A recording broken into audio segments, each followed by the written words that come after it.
Good afternoon, just gone 12:20. Ade Oladipo in for Jim White alongside Simon Jordan and Martin O'Neill. All right, we're going to switch gears now and talk some boxing. And this isn't a very comfortable conversation, but we're going to have it. Galal Yafai had a fight against Francisco Rodriguez a couple of months back now. Francisco Rodriguez, in the post-fight drug test, tested positive for heptaminol after the fight, which is classified as a cardiac stimulant. I would call it a performance enhancing drug.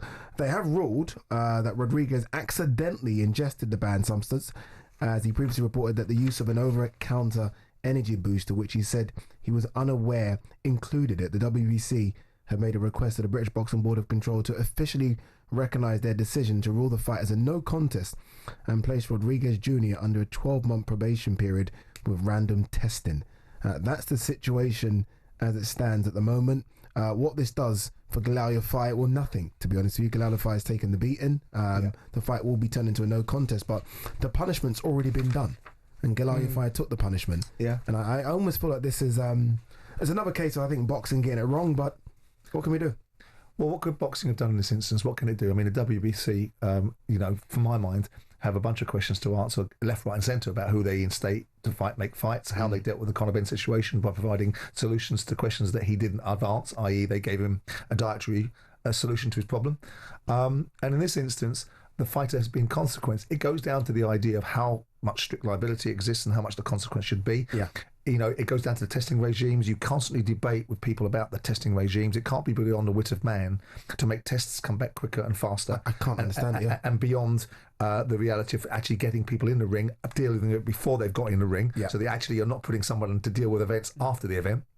Then, of course, there's the consequences of people being banned and not being banned, or the ramifications of that and the decisions that are made, the lack of professionalism that the boxing world seems to exhibit on a subject matter that should be so close to its heart. Because it's one thing, footballers, rugby players getting CTE, getting dementia, getting challenges in their later life as a result of heading footballs. It's another thing entirely. That doesn't mean it's not valuable, and that doesn't mean it's not a tragedy in its own. But boxers get hit in the face for a living. What is boxing waiting? For somebody to fail a drug test and kill somebody in a ring, and then finding themselves in a situation beyond all consideration, because boxing seems to skate below the radar of public and critical attention about what's happening to athletes as a result of dementia and the CTE I was referring to. That was my point. But you would think it was the main industry that people were going, what about their industry? Because it doesn't get punched in the head. And so now you've got a situation where they're not fit for purpose in terms of their drug testing regimes, they're not fit for purpose in terms of their consequences, and eventually it can't not happen. Something tragic is going to happen, and then someone's going to find themselves in a very difficult position, a Michael Watson situation, a Gerald McClellan situation, a Johnny Owen situation, and the fighter's going to fail a drugs test, and then boxing is going to be in uproar. What's it going to do then to kill the claims or to suppress the claims of this brutal sport being banned? So how quickly can they turn the drug tests around? Well, they argue that the testing is more complex and it takes a period of time. And I think the main focus is the expenditure around the tests. It costs a lot of money. Excuse my ignorance in this here, but if you are taking steroids, is that over a period of time, or is it something that you can ingest or this is the point. They will say they can cycle it out of you, and there's experts in this field that have constantly been proven and put their head above the parapet, and people that you wouldn't want around you talking about cycles of how you can put a particular athlete on a particular substance and then know exactly when it's going to be cycled out of his system. And the only thing that catches them is random tests and people being not voluntary tests like the clean boxing campaign at WBC, but ultimately tests that are spot tests. But it becomes then about when they're done, and we're seeing so many times. We saw with due respect to Amir Khan. Amir Khan fails a drug test and nobody finds out about it until a year later. And these things have to be dealt with clearer and more clinically. And it does, and it is it a case of it can't be, because the testing regime is more complicated, because you're not just testing for something specific, you're testing for a broad range. And it might be, if you have a PSA test to see if you've got cancer, they test for a PSA. But if you're testing for a multiple of drugs, it is difficult. It's more complex than that. But they do need to, the punishment is weak, Martin, and so there's no fear from these boxers of taking performance enhancing drugs, because ultimately you get a slap on the wrist, you can get a 6-month ban, a 12-month ban. As Simon would tell you, these fighters only fight once a year, 2 times a year. So if you get a year ban, you was only going to have one fight in that period anyway. So the ramifications aren't enough. you've almost got to do what Athletics does, it's which the is take a vilification. 6-year ban. Mm-hmm. Where that's it, your career's done, basically. You get banned for 6 years, you're done. Or, I think, withhold the fighters' purses. Absolutely. There's nothing more a fighter cares about than money. But I'm So assuming if you hold the purses until after the drug testing, so if you pass your drug test, fine. Pay him, pay her. If you don't, we're holding that money back. And I feel like fighters, if they know that they're going to get hit in the pocket, I think would stop taking these drugs. And that's Derek Chisora's argument as well, isn't it? He makes that point very clearly, and he thinks he'll show one strike and you're out, you should get banned for life. There's also an industry that seems to not vilify. With due respect, we've got the former heavyweight champion of the world that failed drugs testing, Tyson Fury.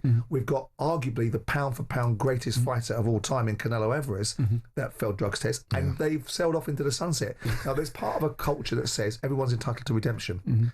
There's another part of it is how serious do you want to be?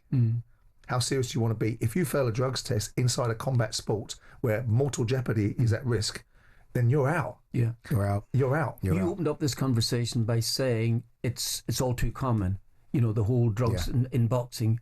And I kind of agree with you. It just seems to be a weekly affair. Simon, is there something then that they think about, well, listen, get the trainers as well, because the argument is also that if there is no way a fighter takes performance enhancing drugs without the camp knowing them.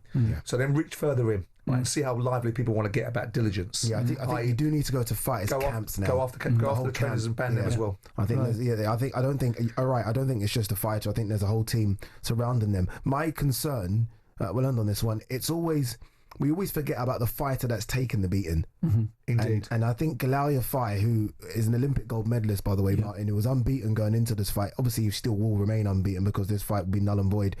He took a bit of a shellacking. Yes. And it's how he recovers from that. I mean, does he get any payoff? All that happens to him now is he hears that the guy's got a no contest against his name. That's nothing for Galal. Yeah. And that upsets me. Well, I think boxing has a big problem, and they're asking, which is even more crazy, for him to fight the guy again.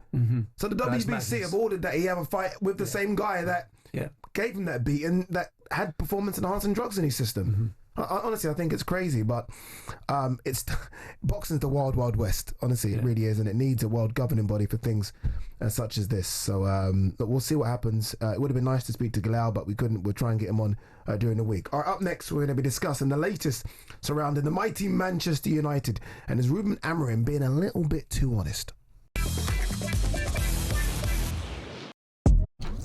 Jim White and Simon Jordan. Monday to Friday mornings from 10 on AM, on DAB, via the talkSPORT app and on your smart speaker. talkSPORT.